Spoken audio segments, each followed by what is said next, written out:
This is one of the hardest iPhone decisions that I have ever had to make. Why? Because the iPhone 16 Pro is so good, and so is the 16 Pro Max. So hear me out here. I am a normal, like smaller size phone kind of guy, but the problem is when you have a smaller phone, you have less battery. Well, here's the thing. The iPhone 16 Pro Max has the best battery life that I've seen since the iPhone 13 Pro series, and the iPhone 16 Pro has the best smaller form factor iPhone battery that we've seen in 3 years as well. But as a content creator and somebody who uses an iPhone to record all of my videos, the extra mile I think might be better for me with the Pro Max. 16 Pro Max gets me about 2 hours extra of screen on time. But here's one thing. When you dial in, when you're using these phones on a day-to-day basis, casually taking some photos, shooting a few video clips, surfing the internet, using X or Instagram or, chatting with your buddies, they both are going to last you all day.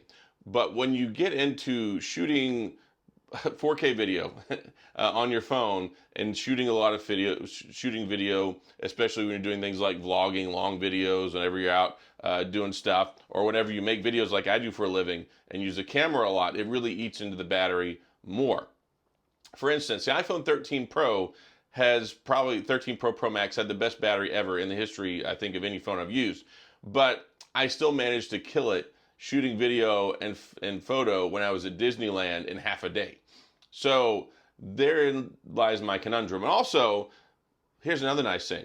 The iPhone 16 Pro Max is 6.3 inches now. Sorry, the 16 Pro, 6.3 inches now instead of 6.1. So the screen has encroached up a little bit better. My ideal sweet spot is like 6.5.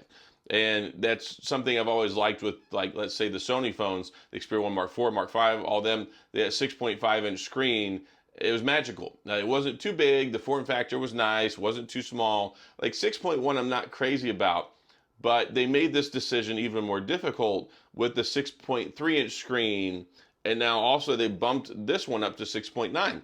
It's a big phone. Like the Pro Max series, and it's funny, I'm a big guy, I'm almost 6'1", and I complain about the size of this phone, and my wife's like, oh no, I can only have the bigger phone, I can only have the Pro Max. Well, she also doesn't use her phone 6, 7, 8, 9 hours a day like I do. Like, it's big, it's cumbersome, it's uncomfortable. Whenever you hold your phone and you rest it here on your pinky like I do, it puts a lot of stress and strain on your finger. It kind of hurts after a while. So for prolonged extended use, these Pro Max phones are just so gigantic. And I know some people like them. Some people like having these massive phones. And I've been clamoring and saying for years that I wish that Samsung would make a smaller version of their Ultra. That would be great. They used to make two sizes of the Note. It'd be nice if they made two sizes of the Ultra. Maybe we'll see that. Who knows? But this is a really, really tough decision because everything's basically equal this year. Like the iPhone 16 Pro has the same cameras as the Pro Max. So with the 15 series last year, I was pissed because they put the brand new 5 times like the Tetra Prism telephoto lens in the 15 Pro Max, but they left it out of the 15 Pro. So that was another thing that really irked me. Like, I want to have the best of the best. And this time there's no compromises. You get the same experience and you even get increased battery life, which is nice because I was able to get over 7, about 8 hours screen on time out of this one. And I was able to get over 8, 9 hours. You can get 10 with this sucker. And that's kind of a nice thing. Those 2 extra hours go the extra mile when you're using the camera, because that's one of the biggest things I use my phone for. I don't use my iPhone for everything. I carry 2 phones. My primary phone is always an Android phone, and whether that's a foldable, whether it's a Google Pixel, whether it's a Samsung, and that's something that I like, right? I enjoy Androids more than I enjoy iPhones, and I keep an iPhone because I like having Find My on there. I keep track of my kids. I like having the Apple Card. I'm able to have control over that, and my kids use it for things all the time. I like being able to play like the Apple iMessage games with them. They like to play those games like, the cup pong and the basketball and the archery and Scrabble. Like, there's a lot of games on there we like to play. So, and I record my videos. So there's reasons I always carry an iPhone. A lot of people are like, oh, if you don't like iPhone so much, why do you carry one? Well, I can't airdrop files and edit them on my MacBook with my Samsung. It just doesn't work out that well. So there's a lot of things, and I know somebody in there's going to be like, oh, there's a workaround. You can use this. Look, I get it. I've been using an iPhone for a long time to record my stuff. I still think it has better video.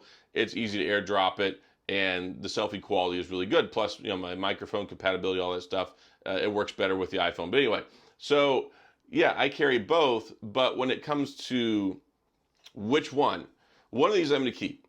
The other one I'm going to give to my wife or a kid or whoever.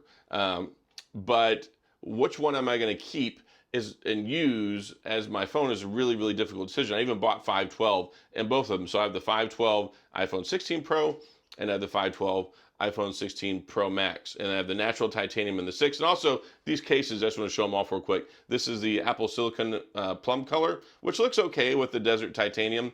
And then this is a Spigen Liquid Air, which I use. I almost buy these exclusively. They're such good cases. And I use these as well. They're very good, very slim, great drop protection, and they don't add any bulk, which is something that's important with these phones. So, yeah, Apple's made this a really, really difficult decision for me this year. Had they kept this at a 6.1, I'd have probably said, okay, I'm going to go ahead and do the Pro Max because I am kind of used. Whenever I sit around and I watch a lot of stuff on like videos and content consumption or when I'm recording stuff, like having a bigger screen is better. Like when you take a look at both of these, I mean they're pretty different in size, right? The iPhone 16 Pro definitely bigger than, smaller than the Pro Max by quite a margin.